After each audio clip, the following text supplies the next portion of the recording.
You're watching E.T.N, where we don't do news, we just talk entertainment. Share and subscribe.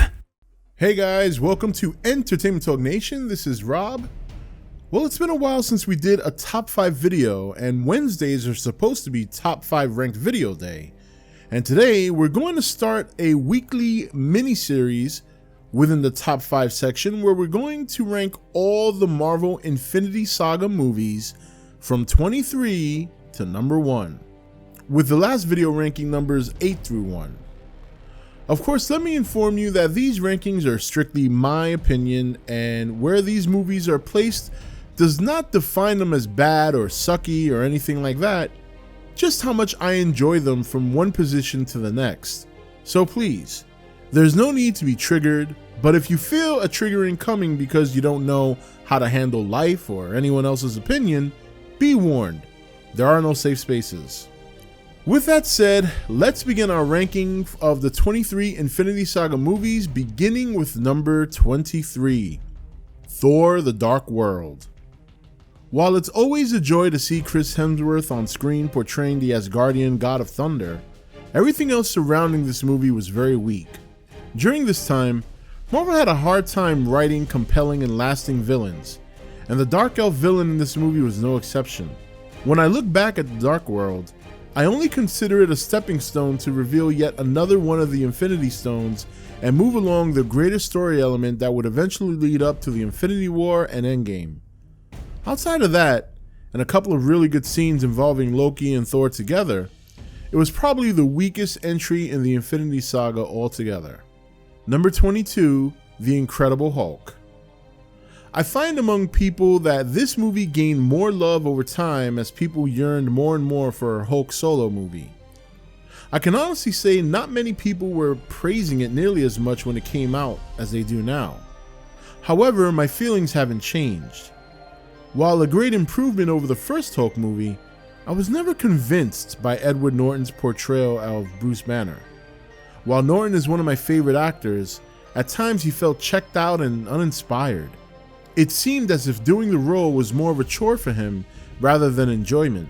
And it's unfortunate when you consider Tim Roth's performance, the kind of chemistry they could have had if Norton had seemed more into it. This Hulk is a far cry from the Hulk we have now, which has evolved and grown both monster and man with Mark Ruffalo's performance. And for me, that says a lot, considering that I don't really like Mark Ruffalo and don't think he can carry Norton's jockstrap when it comes to acting.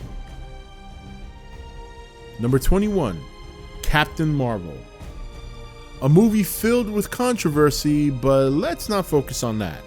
Captain Marvel was okay. In fact, I think her movie came way too late in the MCU when you consider how this movie was filmed and portrayed. Captain Marvel felt out of the timeline a bit, but also, her origin story was just not as inspiring or gravitating as some of our original heroes. Furthermore, she just was not as likable a character as those others either. All their power felt earned. Tony had to create the suit to save his own life. Thor had to be humbled and grow as a person to regain his worthiness. Captain America had to show he had a heart larger than himself, and then take a leap of faith that a super soldier serum would not kill him, and then still had to prove he wasn't just a lab rat. Doctor Strange had to hit rock bottom, Ant-Man had to redeem himself. But Captain Marvel, she just had to remember. And even if you found that as something compelling or something you could connect with, she did not have to go through the same struggle as the others. Her powers were already apparent. She just had to wake them up. Furthermore, her personality was very weak compared to the other heroes. So it wasn't just her movie that felt out of place in the MCU timeline. The character herself was just about as bland as an unseasoned London broil. Not a bad movie, but far from great. Number 20, Iron Man 2. A movie that many consider worst of the three, and the number one catalyst as to why this movie is not as good as it should have been, once again, is the villain. Don't get me wrong, Mickey Rourke was fine. In fact, he did an excellent job when you consider the material he was left with. But I felt like Whiplash should have been set up a little bit in the last film in order for him to have a bigger impact than the second one. This not only made for a weak villain, but it hurt the story.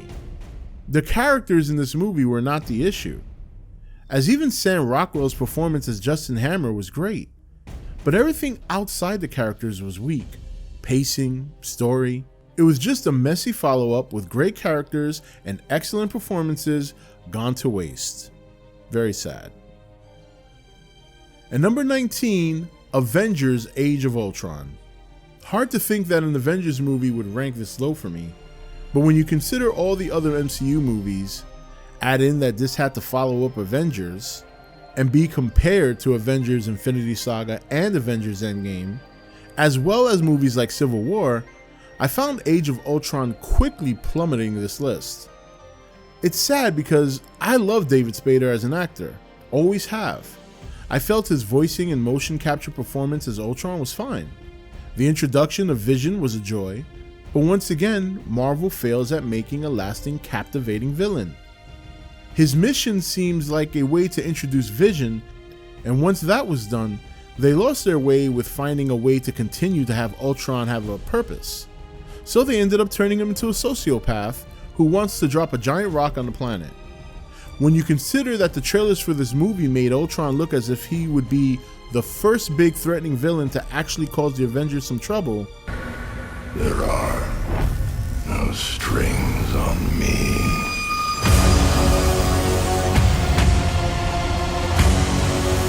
it was anything but that. This concludes this portion of the first wave of Infinity Saga movies ranked. What would be your bottom 5 movies in the Infinity Saga? As always, don't forget to hit the subscribe button. Like and share this video as it helps the channel a great deal. Come back next Wednesday as we continue this countdown. And until next time, this is Rob signing off for E.T.N, where we don't do news, we just talk entertainment. Take it easy.